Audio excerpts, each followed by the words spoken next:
যেভাবে আন্তর্জাতিক আইন লঙ্ঘন করে নারী, শিশু এবং ঘুমন্ত মানুষের উপর বোমা বিস্ফোরণ করছে, প্রতিটি সেকেন্ডে সেকেন্ডে যে ব্যালিস্টিক এবং মিসাইল বোমা হামলা চালাচ্ছে ইসরায়েল, তাতে আমাদের মনে হয়েছে এই পৃথিবী পুরো সন্ত্রাসী রাজ্যে একটি পরিণত করেছে ইসরায়েল।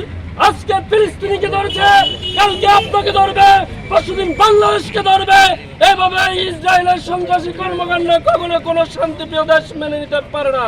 মাঠের অলরাউন্ডার আমি, আর ঘরের allrounder Tilex. Tilex toilet cleaner, clean মানেই টাইলক্স। হামলা বন্ধ করতে হবে, নতুবা ইসরায়েলের সরকারকে কঠিন দায়ভার নিতে হবে।